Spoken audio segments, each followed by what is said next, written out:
Hello అండి, నేను doctor Rahul Nag, consultant neurologist Archana group of హాస్పిటల్స్కి. ఈరోజు మతిమరుపుల గురించి చెప్తాను.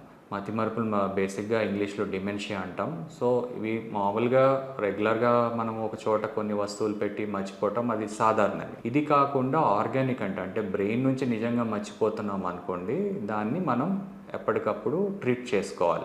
బ్రెయిన్ నుంచి ఎందుకు మర్చిపోతున్నారంటే బ్రెయిన్లో ట్యూమర్ స్లోగా గడ్డలు లాంటివి పెరుగుతున్నా, వాపు వచ్చినా, పక్షవాతాల తర్వాత మల్టిపుల్ టైమ్స్ అంటే చాలాసార్లు పక్షవాతాలు వచ్చి పోయిన తర్వాత కూడా మర్చిపోవడం జరుగుతుంది. ఇది కాకుండా షుగర్, బీపీ వలన కొన్నిసార్లు మెదడులో క్లాట్లు కొన్ని భాగాల్లో ఎక్కువ ఫామ్ అవ్వటం వలన, బ్లీడ్ అవ్వటం వలన కూడా మర్చిపోవడం జరుగుతుంది. ఇది కాకుండా ఫిట్స్లో మర్చిపోవటం జరుగుతుంది. Vitamin B12, vitamin D, calcium లోపాలు, లేకపోతే షుగర్ చాలా డౌన్ అయిపోవటము, ఎక్కువ అవటం వలన వీటి వల్ల కూడా మతిమరుపులు వస్తాయి. సో ఇవి మనము బ్రెయిన్ స్కాన్లు చేయటం లాంటివి, MRIలు, CT స్కాన్లు చేయటంతో పాటు, ఫిట్స్ టెస్టులు చేయటంతో పాటు ఈ calcium, B12, vitamin D levels ఇవన్నీ చెక్ చేసుకొని దానికి సంబంధించిన ఇంజెక్షన్స్ లాంటివి ట్యాబ్లెట్స్ ఫామ్స్లో, సిరప్ ఫార్ములేషన్స్లో కానీ ఉంటాయి.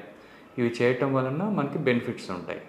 ఇవన్నీ చేశాక కూడా స్టిల్ ఇంకా మతిమరుపులు ఎక్కువ అవుతున్నాయి, నడకలో కూడా తేడాలు వచ్చినాయి అంటే వాటికి సంబంధించిన టెస్టుల్లో ముదుగులోంచి నీరు తీసి ఆ ముదుగులో నీరు టెస్టుల్లో కొన్ని సైలెంట్గా బ్రెయిన్ ఇన్ఫెక్షన్స్ ఏమైనా ఉన్నాయో అలాంటివి చూసుకోవడం జరుగుతుంది. సో ఇవి అన్నీ కూడా ఏ ఏజ్ గ్రూప్లో అయినా రావచ్చండి. ప్రధానంగా ఏజ్ ఓల్డ్ అయ్యే కొద్దీ ఎక్కువగా జరుగుతూ ఉంటాయి. చిన్న ఏజ్లో వస్తుంటే మాత్రం ఇట్లా వైటమిన్ లోపాలన్నీ చెక్ చేసుకొని ట్రీట్ చేసుకోవచ్చు. కాబట్టి మీరు ఎప్పుడైనా ఇట్లాంటివి ఉంటే హాస్పిటల్కి వస్తే మేము ట్రీట్ చేయగలుగుతాం. Thank you.